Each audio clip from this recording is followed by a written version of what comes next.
Kami tenang di dalam hadirat-Mu.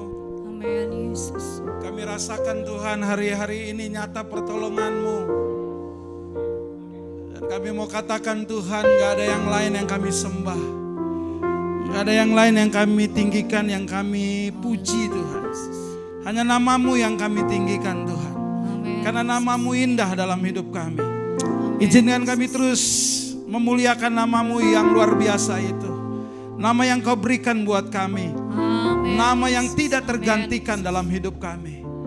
Dan biarlah pada hari ini nama yang sanggup mengubah segala keadaan. Haleluya. Membawa kami dalam kemuliaan-Mu Tuhan. Amin, Yesus. Amin. Terima kasih Tuhan, haleluya. Ini pujian kami, ini penyembahan kami. I sing praises to your name.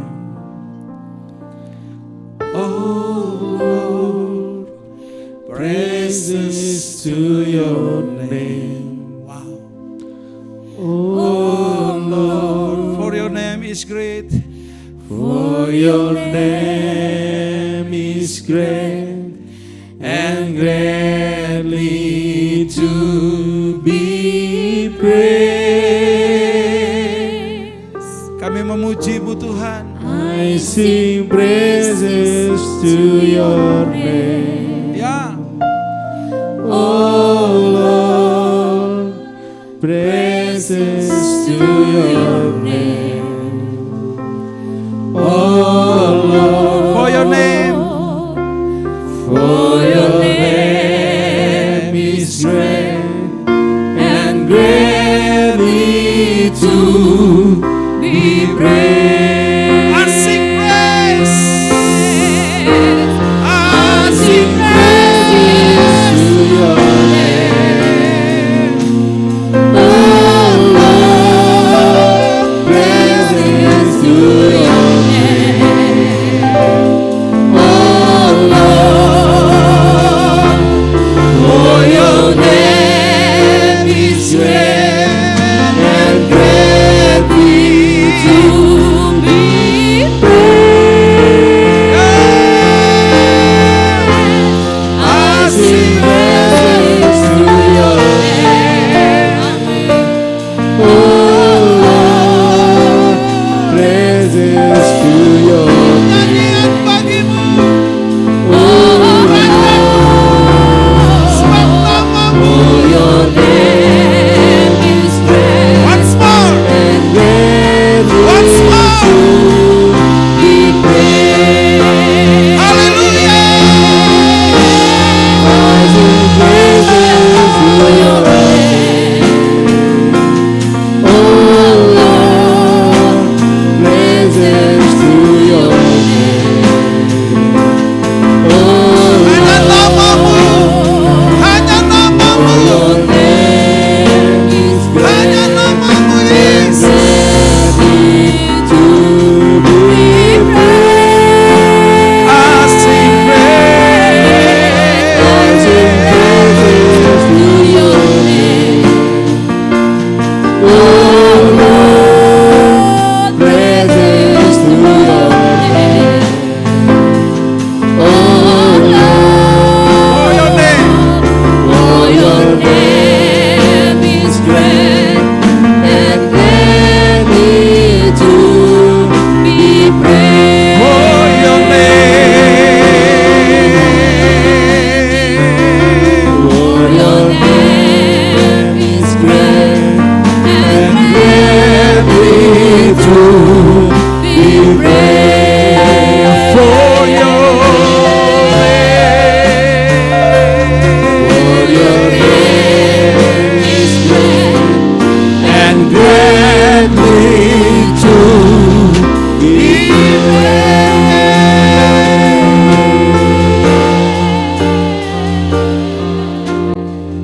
Sampaikan isi hatimu ya Bapa, karena kami anak-anakmu warga kerajaan Allah rindu mendengarkan pernyataan-pernyataan yang kuat, yang powerful dalam hidup kami. Sampaikan isi hatimu karena kami siap diberkati dalam nama Tuhan Yesus Kristus. Haleluya. Amin. Ya, silakan duduk saudara yang dikasih Tuhan. Shalom. Puji Tuhan, hari ini senang sekali kita boleh menikmati pujian kita, penyembahan kita. Dan hari ini saya mau berbicara satu hal yang Tuhan taruh buat kita untuk kita bahas hari ini. Berbicara tentang memperhatikan Allah berbicara. Ya, kita harus perhatikan Allah berbicara, saudara. Oke, mari kita lihat dulu ayat mas kita. Ayub 33 ayat 14 sampai ayat 18. Ayub 33 ayat 14 sampai ayat 18. Karena Allah berfirman dengan satu dua cara. Tetapi orang tidak memperhatikannya. Jadi Allah selalu berbicara, saudara. Tapi orang kurang memperhatikannya. Ya, ayat 15. Dalam mimpi, dalam penglihatan, waktu malam. Bila orang nyenyak tidur. Bila berbaring di atas tempat tidur. Ayat 16.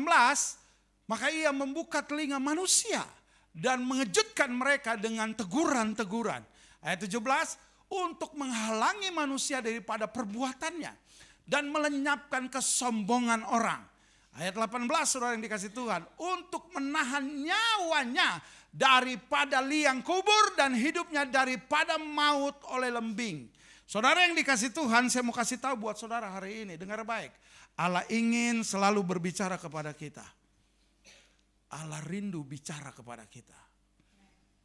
Tahukah saudara kalau Allah itu ingin mencurahkan isi hatinya buat kita.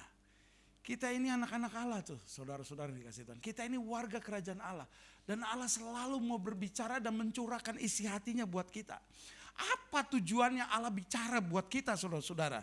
Saudara yang dikasih Tuhan, supaya kita mengerti kehendak Tuhan.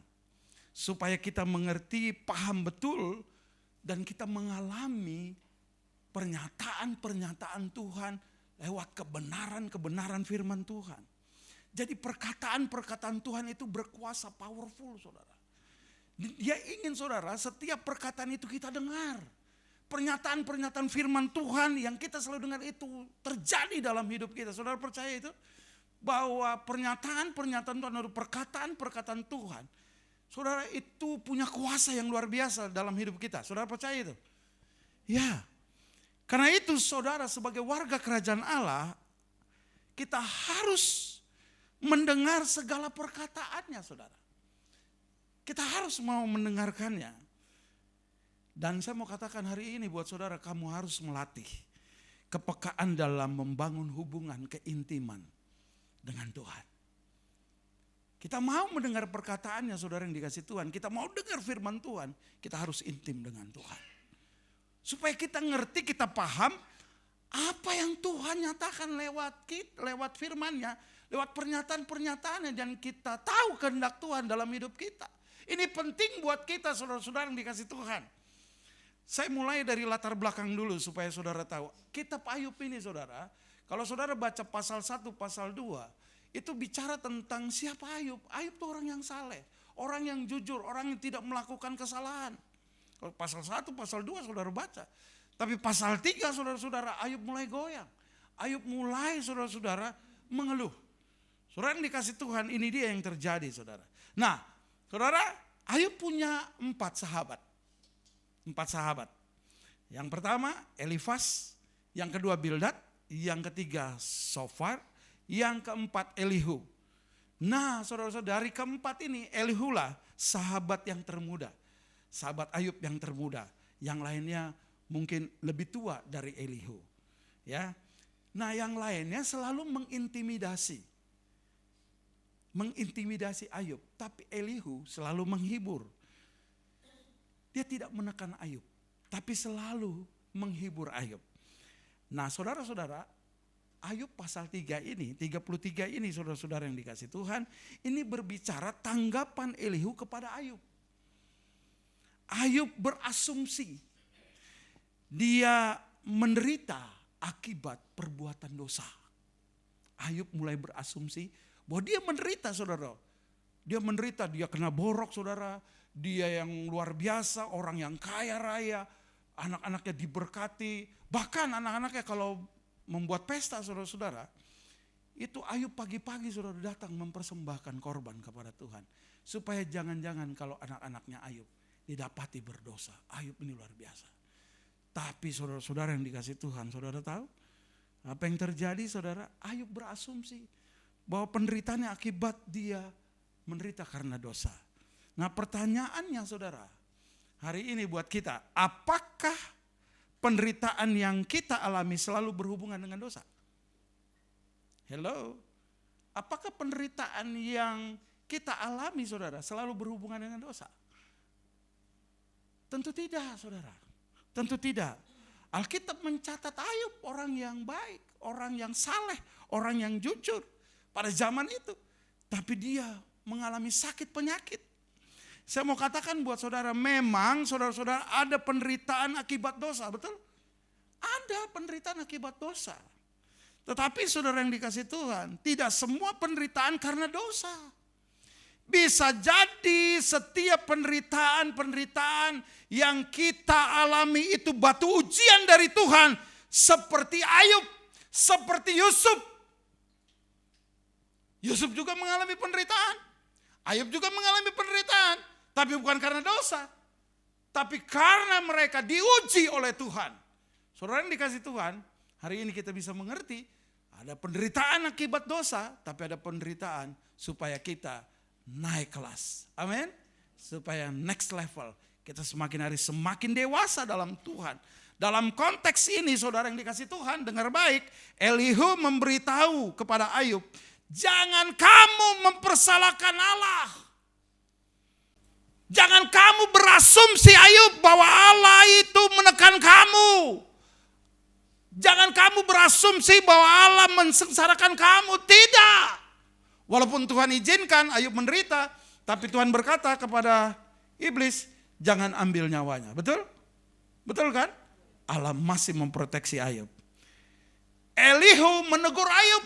Kenapa? Karena Ayub berani mempertanyakan kebijaksanaan Allah. Bahkan mempersalahkan keadilan Allah. Saudara lihat ayat 9 sampai 13. Saudara perhatikan ini. Pasal 33. Supaya kita jelas nih saudara, latar belakangnya dulu. Saudara, katanya aku bersih. Aku tidak melakukan pelanggaran. Aku suci. Aku tidak ada kesalahan. Ayat 10, saudara-saudara dikasih Tuhan, tetapi ia mendapat alasan terhadap aku. Ia menganggap aku sebagai musuhnya. Ayat selanjutnya saudara-saudara yang dikasih Tuhan, ia memasukkan kakiku dalam pasung. Saudara tahu? Kakinya dimasukkan dalam pasung, gak bisa bergerak. Ia mengawasi segala jalanku. Ayat 12. Sesungguhnya dalam hal itu engkau tidak benar. Tuh katanya. Demikian sanggahanku. Tuh. Kata Elihu kepadamu. Karena Allah itu lebih daripada manusia. Ayat 13. Saudara perhatikan. Mengapa engkau berbantah dengan dia. Dengan Allah. Bahwa dia tidak menjawab segala perkataanmu. Saudara yang dikasih Tuhan dengar. Elihu menegur Ayub. Karena Ayub berani mempertanyakan kebijaksanaan Allah. Bahkan mempersalahkan keadilan Allah. Saya mau kasih tahu buat saudara. Allah itu sifatnya selalu adil. Allah itu selalu adil. Yang sering tidak adil adalah kita. Yang sering tidak adil adalah kita. Hari ini saya mau katakan buat saudara, kamu harus tahu bahwa Allah dapat menyatakan dirinya kepada kita lewat apa saja. Termasuk sakit penyakit. Termasuk pergumulan-pergumulan hidup saudara. Tuhan bisa menyatakan dirinya. Karena dia Allah. Dia lebih besar daripada hidupmu. Tujuannya apa saudara-saudara yang dikasih Tuhan? Tujuannya apa? Nah saudara, hari ini supaya kita mengerti siapa kita dan siapa Allah kita. Kita ini terbatas, betul? Allah itu tidak terbatas. Kekuatannya tidak terbatas, kita terbatas. Pemerintahannya tidak terbatas. Pemerintahan di dunia ini terbatas. Ada masanya, Tuhan Yesus tidak ada masanya. Dia memerintah selama-lamanya. Buat kita warga kerajaan Allah. Kekuasaannya pun tidak terbatas. Raja dunia ini terbatas. Tetapi Yesus tidak terbatas. Saudara percaya bahwa Yesus tidak terbatas kuasanya? Oh iya, dia bisa melakukan apa saja. Dia bisa menyatakan dirinya kapan saja dia mau. Karena dia Allah yang hidup buat kita. Wow, luar biasa. Saya mau katakan buat saudara hari ini, kamu harus mengandalkan Tuhan. Saya mau katakan buat saudara hari ini, kamu harus mengandalkan Tuhan. Di luar Tuhan tidak ada yang kamu andalkan. Siapapun dia, anakmu, kamu tidak bisa mengandalkan anakmu. Sekaya apapun dia, kamu tidak bisa mengandalkan anakmu. Suamimu, kamu tidak bisa andalkan suamimu. Istrimu, kamu tidak bisa mengandalkan orang terdekat, orang yang berkuasa di dunia ini. Tidak bisa kamu andalkan. Tapi Tuhan yang aku perkenalkan buat kamu hari ini, itu dapat kamu andalkan, namanya Yesus Kristus dalam hidupmu. Dia yang sanggup melakukan segala perkara dalam hidupmu. Segala peristiwa yang terjadi, dia ada di dalamnya. Dia izinkan supaya engkau mengerti apa kehendaknya dalam diri kita. Luar biasa. Ada lagunya kan?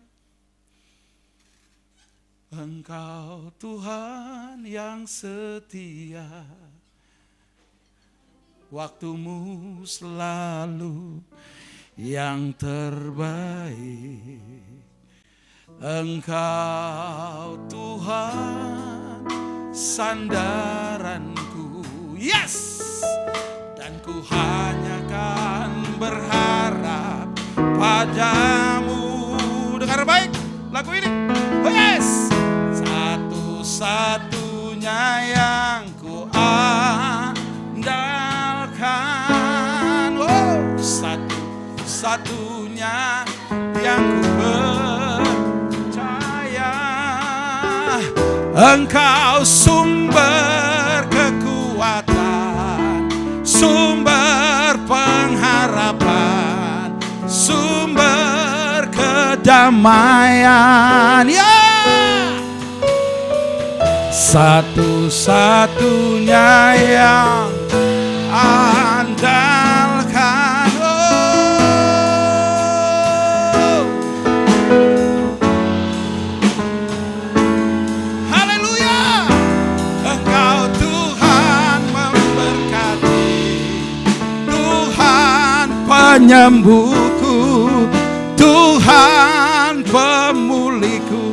Saya mau katakan buat saudara hari ini, hanya Yesus yang dapat kamu andalkan. Di luar Yesus, engkau tidak dapat pertolongan. Kau akan gagal mengharapkan segala sesuatu dari dunia ini. Tapi kalau engkau percaya kepada Yesus yang saya tawarkan hari ini, dia Allah. Dia nyata, walaupun dia jadi manusia. Tapi dia tetap Allah yang menyatakan kemuliaannya buat kita. Dia sedang berbicara buat kita. Dia sedang menyatakan firman-Nya buat kita. Hari-hari ini tangkap, biarkan izinkan Allah berbicara terus buat kita hari-hari ini. Amin. Nah, untuk itu saudara-saudara, Allah mau berbicara lewat setiap peristiwa dan keadaan hidup kita. Kita harus memperhatikan dan melatih kepekaan kita sebagai anak-anak Tuhan, sebagai warga kerajaan Allah. Oh, ini penting saudara yang dikasih Tuhan. Memperhatikan dan melatih kepekaan kita, hubungan kita dengan Tuhan. Nah, kalau begitu pertanyaannya, Allah berbicara melalui apa?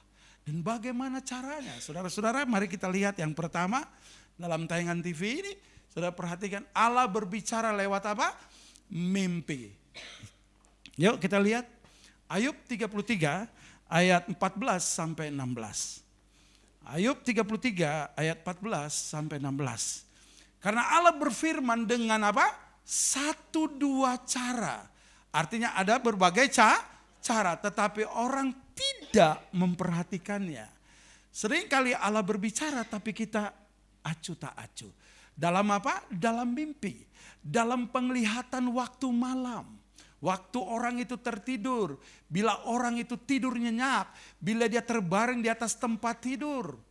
Wow, luar biasa. Ayat 16. Maka ia membuka telinga manusia dan mengejutkan mereka dengan teguran-teguran. Saudara, rupanya Allah bisa berbicara lewat mimpi. Pertanyaannya sekarang, apakah bisa zaman sekarang orang masih dapat bermimpi atau dapat mimpi? Apakah masih bisa zaman sekarang orang dapat mimpi? Oh, masih bisa saudara. Masih bisa. Nah, saudara yang dikasih Tuhan, saya pernah dapat mimpi, saudara. Tapi mimpinya ini mimpi yang gak baik, saudara. Jadi ketika saya capek melayani satu harian itu, dan akhirnya biasa saya ganti pakaian. Nah, ganti pakaian, saudara-saudara yang dikasih Tuhan, saya gantung celana hitam saya, celana panjang saya di balik pintu, biasanya begitu. Nah, saya tidur dengan celana pendek, baju tidur, saudara. Waktu tidur, saudara, orang bilang ketindisan. Ini karena capek, saudara. Ya, saya lihat, waktu saya tidur nyenyak, seolah-olah iblis datang, mencekik leher saya, saudara. Mencekik leher saya. Pada saat itu, saudara, saya kayak nggak bisa bernapas, dan samping kiri saya ada ibu. Saya seolah-olah saya terus menegur dia gitu untuk supaya dia tolong saya. Tapi saya lihat dalam mimpi itu istri saya tidur nyenyak. Ternyata dia juga mimpi, saudara. Saya sendiri, saudara, melawan itu, saudara. Melawan mimpi itu, saudara. Saya akhirnya bestrafen. Artinya saya tengking kuasa setan itu, kuasa iblis yang mau cekik saya, saudara. Beberapa menit kemudian saya sadar. Waktu saya sadar, saya tarik napas panjang-panjang. Dan saya lihat ke depan pintu itu, ternyata celana panjang hitam saya, saudara. Bisa begitu kan? Karena capek. Nah, untuk itu ada beberapa jenis mimpi, saudara, yang dikasih Tuhan. Yang pertama, saudara, mimpi dari pikiran sendiri. Ya, tadi saya sudah cerita karena kita capek kerja. Betul? Pengkhotbah 5 ayat 3, tolong ditayangkan. Pengkhotbah 5 ayat 3. Coba saudara perhatikan Pengkhotbah 5 ayat 3. Ya, Pengkhotbah 5 ayat 3. Saudara perhatikan, karena sebagaimana mimpi disebabkan oleh banyak kesibukan, ya, kerja, bisnis, kegiatan. Demikian pula percakapan bodoh disebabkan oleh banyak perkataan. Nah, ini yang terjadi, saudara yang dikasih Tuhan. Ya, karena kita capek, sibuk dan sebagainya, kita tidur, tiba-tiba kita ngomong sendiri. Pernah kan ada orang yang seperti itu? Beberapa anak anak rohani, anak saya, dia capek main, dia ngomong sendiri. Kamu lagi ngapain sih? Aku mau putus sama kamu, katanya begitu. Saya bilang, hey, kenapa kamu ini? Gitu. Dan itu terjadi, saudara-saudara yang dikasih Tuhan. Oke, mimpi dari roh jahat bisa. Mimpi dari roh jahat. Saudara perhatikan Yeremia 29 ayat 8. Yeremia 29 ayat 8, saudara perhatikan ini. Sungguh beginilah firman Tuhan semesta alam, Allah Israel. Janganlah kamu diperdayakan oleh nabi-nabimu yang ada di tengah-tengahmu dan oleh juru-juru apa? Tenungmu. Dan janganlah kamu mendengarkan mimpi-mimpi yang mereka mimpikan, yang gak benar. Saudara-saudara yang dikasih Tuhan, jangan kamu dengar mimpi-mimpi yang gak benar. Betul? Nah, tetapi ada mimpi berasal dari Tuhan. Ini dia penting, mimpi dari Tuhan. Nah, saudara lihat Ayub 33 ayat tadi 14 sampai 17. Betul? Tuhan tadi sudah kasih tahu itu, firman Tuhan sudah kasih tahu itu, ayat 14. Allah berbagai cara untuk menyatakan itu, karena Allah berfirman dengan 1-2 cara tetapi orang tidak memperhatikannya. Terus ayat 15, dalam mimpi, dalam penglihatan waktu malam, bila orang nyenyak tidur, bila berbaring di atas tempat tidur. Ayat 16, ya, maka ia membuka telinga manusia dan mengejutkan mereka dengan teguran-teguran. Ayat 17, untuk menghalangi manusia, ini dia, daripada perbuatannya dan melenyapkan kesombongan orang. Wow. Jadi rupanya Allah berfirman, saudara, lewat mimpi atau pernyataan-pernyataan Allah supaya kita tidak sombong. Katakan samping kiri kanan, kita jangan sombong. Iya. Ada teguran-teguran Tuhan untuk kita mengerti siapa diri kita. Saudara-saudara yang dikasih Tuhan, ini penting buat kita. Saudara, saya pernah juga bermimpi, saya hujan begitu waktu itu. Tiba-tiba saya sore-sore habis ngepel, ya, di rumah, ya, di ruang tamu saya tertidur. Terus saya mimpi, saudara. Saya punya orang tua dan adik saya yang paling kecil namanya Roy sudah pergi duluan daripada kami. Artinya mama saya sudah meninggal, adik saya Roy sudah meninggal. Dan tiba-tiba saya bermimpi saudara, dikasih mimpi, saya melihat dengan penglihatan itu. Mereka berjalan berdua bergandengan di satu taman yang bagus sekali dan mereka berjalan melalui sungai-sungai, airnya kayak kristal saudara. Saya tersenyum sendiri saudara. Saya tersenyum sendiri, saya berkata sendiri, "Hei Roy, kamu lagi dalam mimpi saudara." Saya bilang, "Mami, waduh enak sekali kamu ya," gitu dalam mimpi. Tiba-tiba dari sore sampai jam 6 saya mimpi itu, saya kaget. Wow, mimpi apa tadi? Ternyata mimpi orang tua saya sama adik saya. Nah, banyak saudara-saudara. Ada seorang wanita muda, saudara lihat di YouTube banyak kesaksian-kesaksian seperti itu. Seorang wanita muda yang tidak mengenal Kristus. Tiba-tiba Tuhan Yesus datang buat dia. Tuhan Yesus menyatakan lewat mimpi saudara-saudara. Wah, katanya dia melihat seorang bapak yang bercahaya. Rambutnya panjang, luar biasa begitu. Dan gagah sekali. Dan dia bilang, ini siapa? Dan kadang-kadang saudara-saudara yang dikasih Tuhan, Tuhan Yesus datang kepada orang itu. Dan saat itu orang itu percaya Yesus. Karena dia berjumpa dalam mimpi, dia melihat. Dia diajak tuh oleh Tuhan Yesus. Jalan-jalan saudara, nikmati sorga seperti itu. Dalam mimpi saudara yang dikasih Tuhan. Wow, sampai anak muda ini bertobat sungguh-sungguh terima Yesus. Nah, ada seorang sahabat saudara-saudara, ya. Mereka berjalan saudara, mereka nggak ada kerjaan dan udah cari kerjaan nggak ada saudara, akhirnya frustasi dan akhirnya mereka ngobrol-ngobrol di pinggir danau gitu. Lagi ngobrol-ngobrol mereka bilang begini, "Bro," yang satu bilang, "Apa? Malam ini kita mimpi." "Oke, kita mimpi." "Lalu kalau mimpi lu mau apa?" "Gue mau dapat duit," katanya gitu. "Berapa?" 1 M. "Oke, nah 1 M itu lu mau ngapain?" Kata temannya, "Gua kalau dapat 1 M itu gua mau sumbangkan 500 juta buat gereja." Katanya. "Wah, hati lu mulia banget." Kata begitu. "Yang 500 jutanya kita foya-foya berdua bro. Kita pergi ke luar negeri, ke Eropa, ke Amerika, kita jalan." Temennya nanya, "Kalau begitu habis tuh 500 juta, setelah kasih ke gereja 500 juta kita jalan-jalan, terus ngapain lagi?" "Ya kita mimpi lagi." "Kenapa?" "Karena mimpi," katanya begitu saudara. Namanya juga mimpi. Ya kan? Kita mimpi lagi. Saudara, tetapi intinya saudara-saudara yang dikasih Tuhan, saya mau kasih tahu buat saudara, Tuhan bisa bicara lewat apa saja. Lewat mimpi Tuhan bisa bicara. Nah, seorang muda itu, dia berjumpa dengan Yesus. Saudara lihat ada banyak tayangan-tayangan di YouTube atau di mana saja. Mereka bersaksi, mereka berjumpa dengan Yesus. Dan menggugah hidup mereka untuk berjalan bersama dengan Yesus. Nah, saya mau katakan buat saudara hari ini, Tuhan Yesus itu Raja kita. Amin. Dia datang bisa dalam mimpi untuk menyatakan dirinya supaya kita lebih semangat dalam hidup. Supaya kita kuat menghadapi tantangan dunia ini. Supaya kita tidak mudah putus asa saudara. Kalau kita dapat mimpi berjumpa dengan Tuhan, pasti ada sesuatu pesan, message buat kita untuk kita kuat. Untuk kita semangat, untuk tidak putus asa menghadapi hidup ini.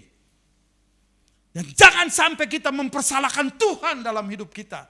Karena Tuhan itu selalu memberi yang terbaik buat kita. Maka kita harus belajar untuk peka hari-hari ini. Lewat mimpi. Yang kedua, mari kita lihat ayat 19 sampai 25. Lewat apa lagi Tuhan bisa berbicara? Ayat 19 sampai 25.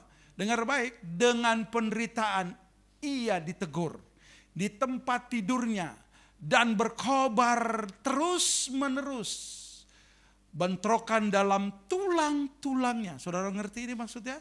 Ada penderitaan di tempat tidur, berbaring, berarti orang ini sakit. Orang ini tidak berdaya. Ya, terus berkobar terus. Belum selesai. Bentrok dengan tulang-tulangnya. Ya, ayat 20. Perhatian, perutnya bosan makanan. Orang sakit, saudara, bisa apa? Nafsu makan mulai berkurang, hilang nafsunya untuk makanan yang lesat-lesat. Terus Ayat 21, susutlah dagingnya sehingga tidak kelihatan lagi. Susut, semakin kecil. Tulang-tulangnya yang mula-mula tidak tampak, tidak kelihatan, sekarang mulai nampak menonjol keluar. Ayat 22, saudara perhatikan. Ayat 22, sampai nyawanya menghampiri liang kubur. Artinya dia menderita sekali. Dan hidupnya mendekati mereka yang membawa maut. Saudara perhatikan ayat 23. Kehidupannya seperti ini, jikalau di sampingnya ada malaikat. Nah ini dia. Penengah, satu di antara 1000 malaikat. Ada satu malaikat penengah untuk menyatakan jalan yang benar kepada manusia. Ada malaikat yang selalu mendampingi kita. Untuk apa? Untuk membawa hidup manusia dalam kebenaran. Ayat 24, saudara perhatikan. Perhatikan ayat 24. Maka ia akan mengasihaninya dengan berfirman. Dengan menyatakan, lepaskan dia supaya jangan ia turun ke liang kubur. Jangan sampai kamu menderita. Dan ada uang tebusan telah kuperoleh. Ayat 25. Tubuhnya mengalami kesegaran seorang muda. Ya, tadinya sudah layu, ya kan, tidak berdaya lagi. Tubuhnya menjadi segar seperti seorang muda. Ia seperti pada masa mudanya. Saudara, saya mau kasih tahu, hari ini Tuhan bisa bicara lewat pergumulan. Coba tayangkan itunya. Ya, yang kedua, Tuhan bisa bicara lewat peristiwa-peristiwa, lewat pergumulan hidup kita. Saudara yang dikasih Tuhan, pergumulan memang membuat kita menderita. Seperti yang Elihu katakan, tidak ada nafsu makan, sakit, rasanya gak enak. Betul kan? Orang sakit tuh dikasih apa aja gak enak, betul kan? Iya dong, benar gak? Ya. Dan seringkali orang yang menderita itu sering putus asa, baik sakit maupun apa saja. Kalau dalam penderitaan, dalam tekanan, seringkali kita putus asa. Ya udahlah kita lakukan ini, ya udahlah kita lakukan itu. Tapi bagi kita, dengar baik, anak raja, ya warga kerajaan Allah yang memiliki iman yang Tuhan kasih, benih iman itu, kita mulai belajar melihat pergumulan sebagai tanda bahwa Tuhan sedang bicara sama kita. Setiap pergumulan kau harus peka, Tuhan sedang bicara buat kamu. Jangan pernah salahkan orang lain. Jangan pernah salahkan anak. Jangan pernah salahkan suami. Jangan pernah salahkan pendeta. Jangan pernah salahkan jemaat. Kau koreksi diri sendiri. Tuhan sedang bicara buat kamu. Tanda Tuhan mengoreksi hidup kita. Apa yang kurang dalam hidup kita. Seringkali lewat peristiwa-peristiwa ya, kita memakai logika kita, kita memakai kemampuan kita. Udahlah kita begini. Enggak. Tuhan bicara lewat pergumulan-pergumulanmu.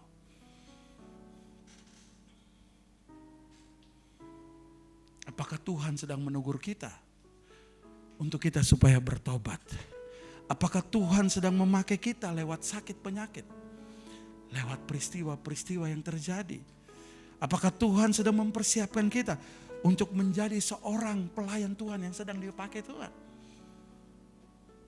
Jangan suka berasumsi terhadap Tuhan dan terhadap orang lain.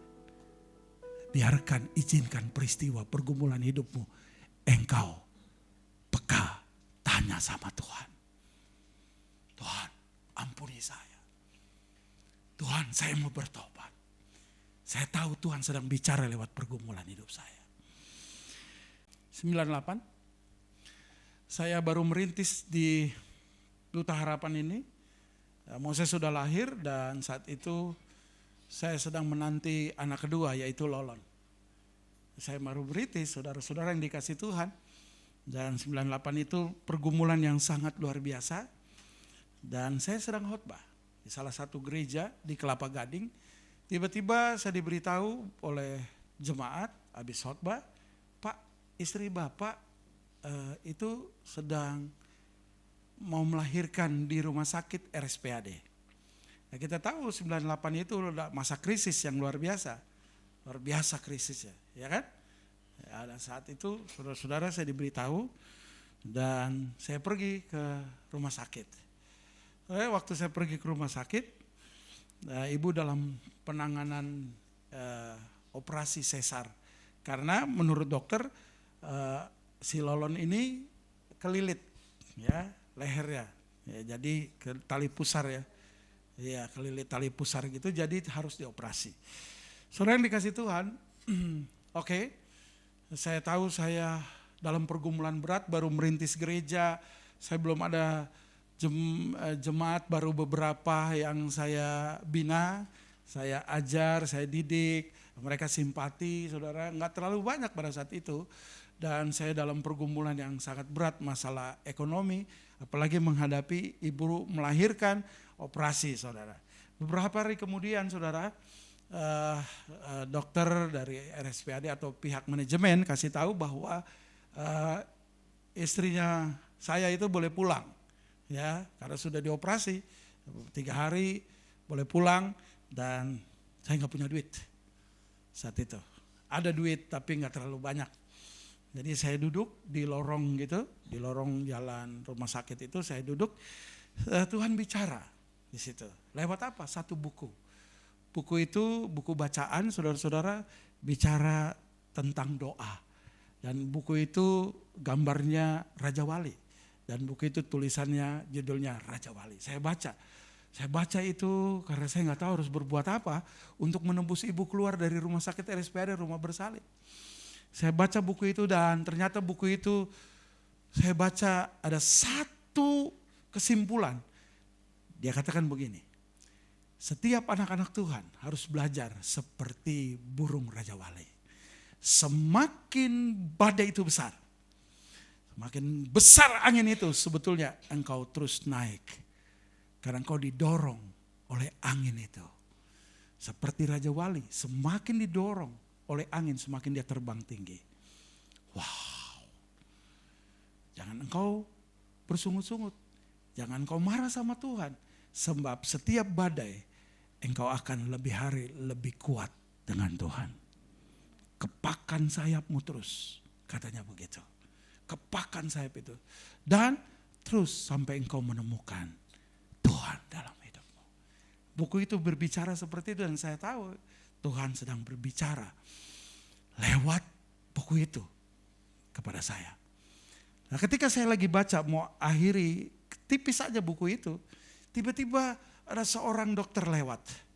Seorang dokter lewat, saya kenal ini, dokter ini. Nah, saudara, waktu itu saya ada latihan vokal di Jeronimo di Melawai, dan saya junior, ada senior kami yang sudah luar biasa ya tampil, dan saya juniornya lagi latihan. Dan tiba-tiba saya kayaknya kenal dokter ini. Terus saya mulai panggil dokter itu, Harry, gitu. Dia nengok dan waktu itu akhirnya dia sapa saya, siapa kamu? Katanya gitu. Melki, saya bilang. Wow, brother. Akhirnya kita pelukan di lorong jalan itu, kita pelukan, dia pakai pakaian dokter. Dia tanya, kamu ngapain di sini? Dan apa pekerjaan kamu? Saya bilang, Her, saya hamba Tuhan. Wow, Melki. Dilihat dari atas kepala sampai kaki. Beneran lu pendeta? Iya, saya hamba Tuhan. Terus ngapain kamu? Saya tunggu istri saya, Her. Oh, kenapa? Karena istri saya melahirkan, Her, di RSPAD ini. Anak kedua. Oh gitu. Oke. Siapa nama istrimu? Ini menarik, saudara yang dikasih Tuhan. Saya bilang, nama istri saya Yemima. Dan dia langsung berkata begini, itu saya yang operasi. Saya yang operasi. Wow. Baru saya baca buku itu, saya ada pergumulan yang berat, masalah dana. Peristiwa yang luar biasa, Tuhan tepat pada waktunya. Luar biasa. Dia bilang, mari ikut saya ke ruangan istrimu. Dan ada mertua saya waktu itu, ada masih hidup, omanya Moses. Waktu dia tegur sapa ibu, Yemima, ya dokter. Kamu tahu ini siapa? Ini suami saya. Dan dia bilang begini, Ibu, ini teman baik saya di Jeronimo. Wow. Nah, dia katakan kapan pulang? Ya rencananya sih hari ini mau pulang. Oke. Dia tanya begini, Kamu ada dana berapa untuk istrimu pulang dalam kondisi 2098 Krismon 1998 sorry. Nah, saat itu saudara-saudara yang dikasih Tuhan, dia bilang ada duit berapa? Ya mungkin 1 juta ada ya. Dia bilang, suster tolong datanya Ibu Yemima. Baru dia main coret-coret saudara. Kamu bawa ini ya ke administrasi. Udah, dengan uang itu kamu boleh bawa pulang istrimu. Wow. Saya bayar 1 juta untuk bisa bawa pulang ibu dan anak kita. Saudara yang dikasih Tuhan, semua peristiwa Tuhan bisa bicara. Wow, semua keadaan Tuhan bisa bicara. Wow. Tidak baik rumah tanggamu, tidak baik, Tuhan sedang bicara. Atau baik, Tuhan pun bicara. Anak-anakmu tidak baik, Tuhan pun bicara. Anak-anakmu baik, Tuhan pun bicara. Semua peristiwa Tuhan bisa bicara. Tuhan bisa bicara. Jangan batasi Tuhan hari-hari ini. Karena Tuhan Allah, dia hidup untuk selama-lamanya. Dia bukan Allah yang mati, tapi dia Allah yang hidup. Percayalah dengan firman Tuhan ini. Tuhan masih bisa bicara buat kita hari-hari ini. Amin. Buat semua peristiwa. Jangan pernah kau bersungut dan marahi Tuhan. Dan kau berkata, Tuhan gak adil. Kenapa terjadi begini? Kenapa orang itu diberkati, saya enggak? Oh enggak. Tuhan banyak cara untuk berbicara buat kamu. Haleluya. Oke, yang ketiga. Ayat 1-7. Saudara perhatikan ini, penting, peka sekali saudara-saudara yang dikasih Tuhan. Oke, kita lihat ini. Ayat 1-7. Akan tetapi sekarang, hai Ayub, kata Elihu, dengarkanlah bicaraku dan bukalah telingamu kepada segala perkataanku. Ayat 2, ketahuilah mulutku telah kubuka, lidahku di bawah langit-langitku berbicara. Ayat 3, ya perkataanku keluar dari hati yang jujur Ayub, dan bibirku menyatakan dengan terang apa yang diketahui. Ayat 4, Roh Allah telah membuat aku, dan nafas yang maha kuasa membuat aku hidup. Kita hidup dari apa? Dari Roh Allah yang Tuhan berikan buat kita. Terus apa? Jikalau engkau dapat, jawablah aku, kata Elihu. Bersiaplah engkau menghadapi aku. Pertahankanlah dirimu Ayub. Lihat, sesungguhnya bagi Allah, aku Elihu. Dan dengan engkau Ayub, aku pun dibentuk dari tanah liat. Sama-sama kita dibentuk dari tanah liat, kata Elihu. Ayat 7. Jadi engkau tak usah ditimpa kegentaran. Tidak usah engkau takut terhadap aku Ayub. Tekananku terhadap engkau tidak akan berat. Gak usah Ayub, engkau takut. Aku pun manusia dan aku hidup sama dengan kamu. Karena roh Tuhan yang beri kehidupan bagiku. Saudara yang dikasih Tuhan, yang ketiga, mari lihat tayangan ini. Ya, bukan saja lewat peristiwa, lewat orang Tuhan bisa bicara lewat orang sekitar. Saudara setuju? Elihu membuat pernyataan pada Ayub. Tidak usah takut dengan dirimu atau dengan dirinya. Bahwa Elihu juga sama dengan Ayub. Sama diciptakan Tuhan. Dari bahan yang sama dari tanah liat. Kadang saudara, Tuhan menasihati kita lewat anak-anak. Betul? Tuhan bisa bicara lewat suami. Betul? Lewat orang-orang di sekitar kita. Tuhan bisa bicara lewat mimbar ini. Penyampaian firman Tuhan. Tuhan bisa bicara lewat istri. Tuhan bisa bicara hari ini lewat sesama jemaat.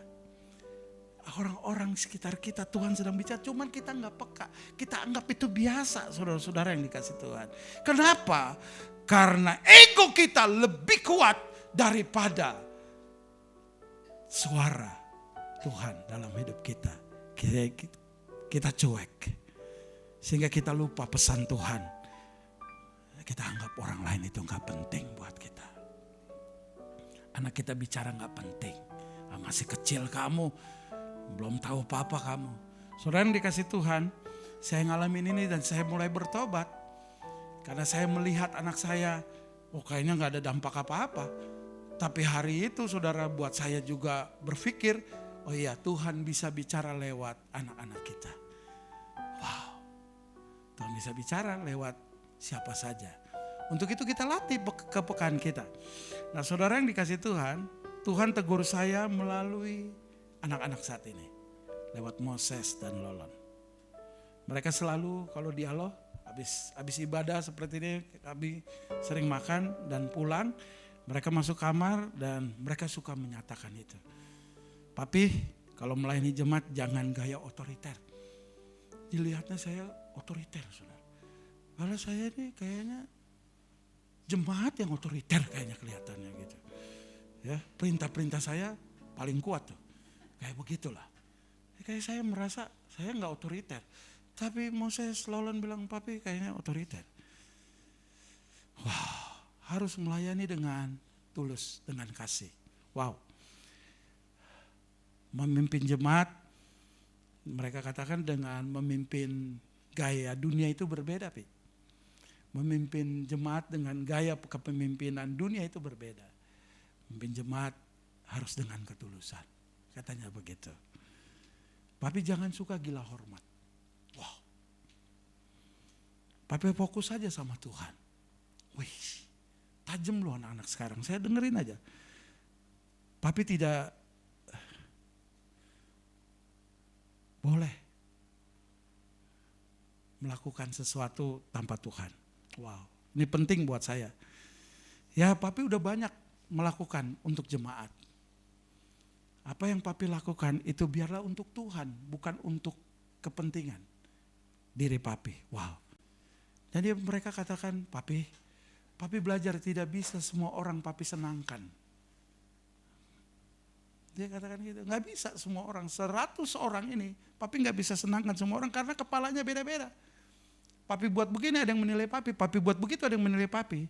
Papi tidak bisa menyenangkan semua orang, yang penting papi doakan mereka yang pernah melukai hati papi. Wih, Moses dan Lolon bisa begitu.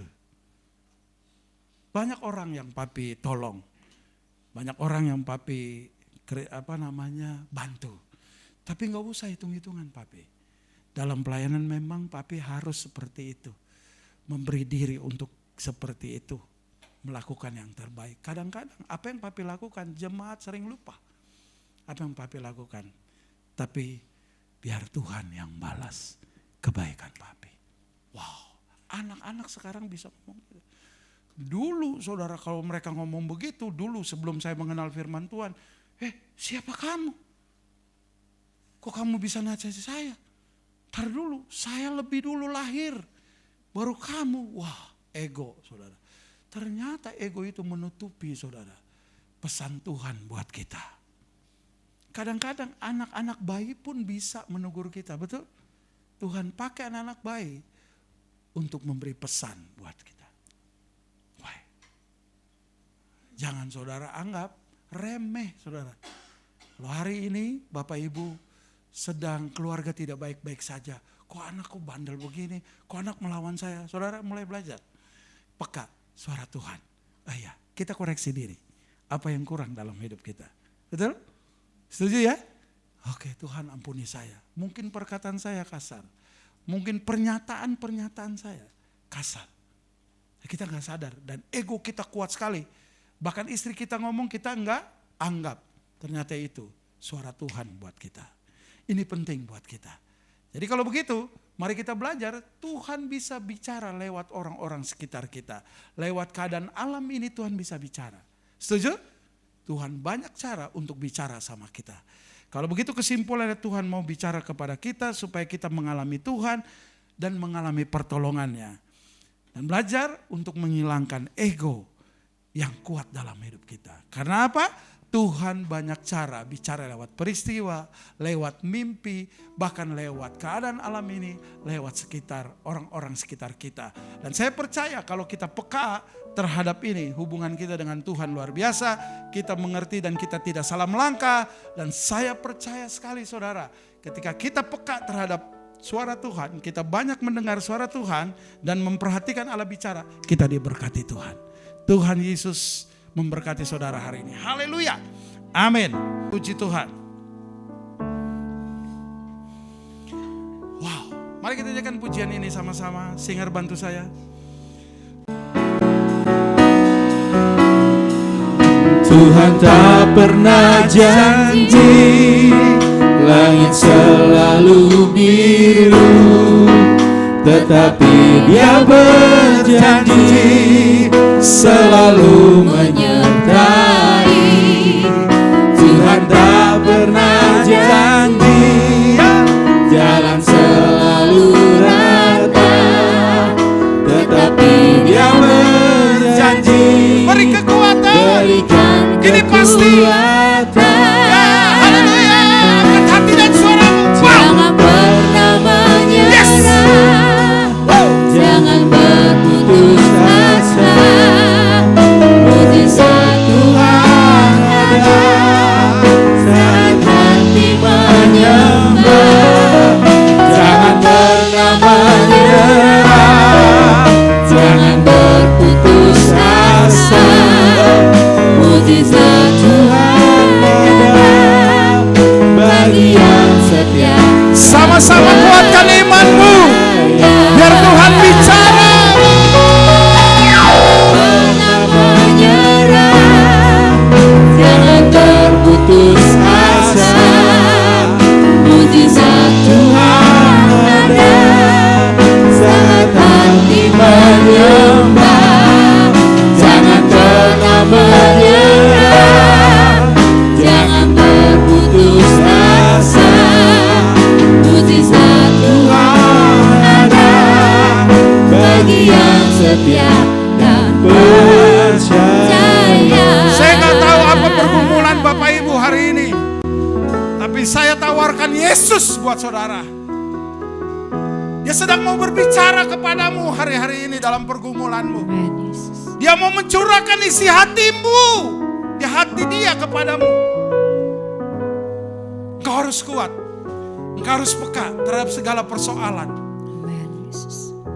Itu baik atau buruk persoalan, pergumulan hidupmu, apapun Tuhan sedang bicara. Amen, Yesus. Amen. Jangan tahan kalau Tuhan bicara. Dan jangan pernah engkau tampilkan egomu di hadapan Tuhan, sehingga engkau tidak peka Tuhan sedang bicara hari ini buat kamu. Tuhan bisa bicara lewat orang sekitar, keluarga, rumah tangga, istri, suami, anak-anak. Tuhan bisa bicara lewat semua peristiwa yang terjadi hari ini. Lewat keadaan alam ini, keadaan politik, keadaan ekonomi, Tuhan sedang bicara buat kita. Tuhan juga bisa bicara lewat mimpi ketika kita sedang tidur. Yang Tuhan mau hari ini, perhatikan Allah bicara. Supaya engkau mampu, supaya engkau kuat, supaya engkau tidak putus asa dalam menghadapi segala sesuatu. Engkau buatan Tuhan. Engkau berharga di mata Tuhan. Engkau sangat dikasihi Tuhan. Bawa pergumulan itu dan katakan, Tuhan, terima kasih. Semua pergumulan, semua persoalan yang aku alami hari-hari ini, jangan pernah menyerah. Bu, Pak, anak-anak muda jangan pernah menyerah.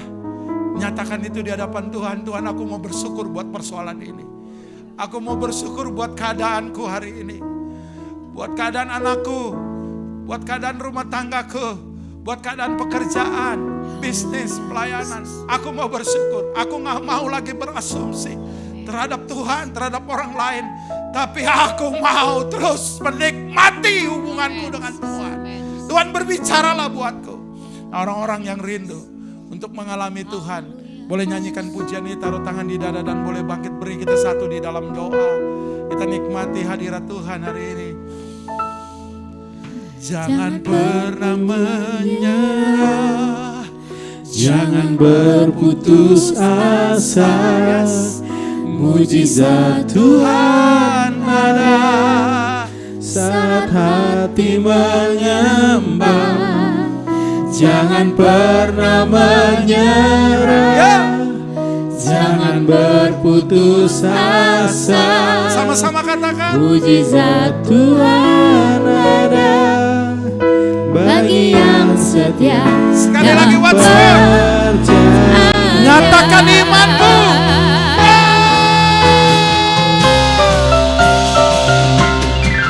Jangan pernah menyerah, jangan berputus asa. Mujizat Tuhan ada Saat hati menyembah, jangan pernah menyerah, jangan berputus asa. Mujizat Tuhan ada bagi yang setia dan percaya. Mujizat Tuhan ada bagi yang setia. Tuhan ada. Mujizat Tuhan ada bagi yang setia dan percaya. Beri kemuliaan bagi Rajamu, bagi Allahmu, bagi Yesus. Haleluya. Haleluya Yesus. Kami mau katakan hari ini Tuhan, terus berbicaralah buat kami. Kami membuka hati kami. Karena Haleluya. kami tahu ketika Allah berbicara, itu pernyataan-pernyataan yang kuat dari sorga memenuhi Amin. hidup kami, hati kami.